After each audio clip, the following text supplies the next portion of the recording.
په اسمان بیا تندریزې ورېځې ګرځي د غضب مټې کشکړې لینده ناست دي د برېښنا له سپینې خولې ګلۍ ورېږي د شفق غېږې توده وینه جاري ده ای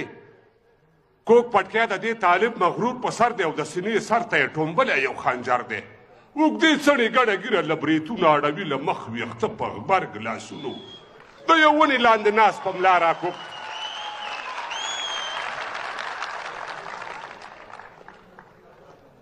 کوږ پټکی د دې طالب مغرور په سر دی د سینې سر ته یې ټومبلی یو خنجر دی اوږدې څڼې ګډه ګیره له بریتونو اړوي له مخ ویښته په غبرګ لاسونو د یو ونې لاندې ناست په ملا راکوب دی او تر څنګ یې خیا 22 کلشنکوف دی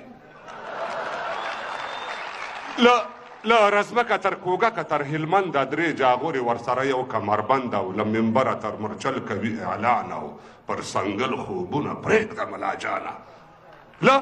منبره تر مرچل کوي اعلان او پر سنګل خوبونه پرېږده ملا جانه ګرمه وینه یې په رګونو کې ګډېږي د تېر بزم ترانې ورته غږېږي ښایي دا چې د هوا په نیلي سور دی ته به وایې د نړۍ یو امپراتور دی او ربه خیر له کوم ګړنګه به راغورځي په اسمان بیا تندریزې ورځې ګرځي د غضب مټې کشکړې لینده ناست دي د برېښنا له سپینې خولې ګلۍ ورېږي د شفق غېږې توده وینه جاري ده هلته ګورو یو سرتیری په سړک او تالاشي کړي ورسره دی یو ټوپک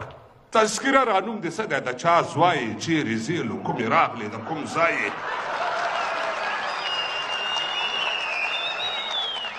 هلته ګورو یو سرتیری په سړک او تالاشي کړي ورسره دی یو ټوپک تذکره رانوم دې څه دی د چا زوی چیرې ځې له کومې راغلې د کوم ځای په یو مټ باندې لیکلی دا شعار دی یا وطن او یا کفن همدا یې کار دی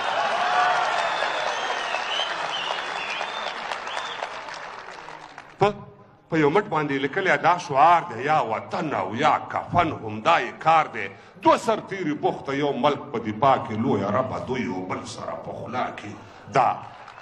دوه سرتیري بوخته یو ملک په دفاع کې لویه ربه دوی یو بل سره په خوله کې دا نړۍ به تل نیمګړې دمایي وي او تل پاتې به خالقه ستا خدایي وي د مکې او مدینې له فضیلته الهي د خپل حبیب له برکته د دوی منځ کې د شیطان کپره کېږدي د تلپاتې ډزبندۍ ډبره کېږدي یو د بل مرګ ته واده پر وادې ناست دي د غضب مټې کشکړې لیندې ناست دي د برېښنا له سپینې خولې ګلۍ ورېږي د شفق غېږې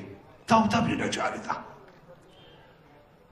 میرویس یا احمدشاه راته پیدا کړې میرویس یا احمدشاه راته پیدا کړې او مشکي عالم غوندې ملا راته پیدا کړې ولې دا زما پښتون ټبر او په څه باندې وژل کېږي لر او بر او دا زما د ارمانونو سترګې سرې دي که تر شا مې د منظور پښتون نارې دي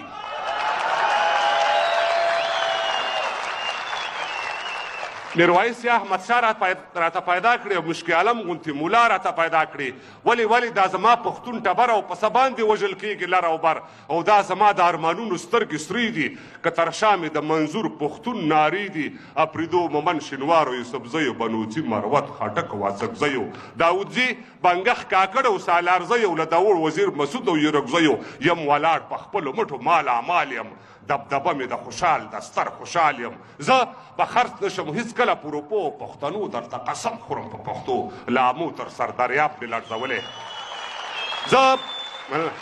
زه به خرڅ نشم هېڅکله په روپو پښتنو درته قسم خورم په پښتو لامو تر سردریاب مې لړزولی راسره شئ ټول پنجاب مې لړزولی حق به اخلو که موسر له تنول ویږي د برېښنا له سپینې خولې ګلۍ ورېږي د شفق غېږې توده وینه جاري ده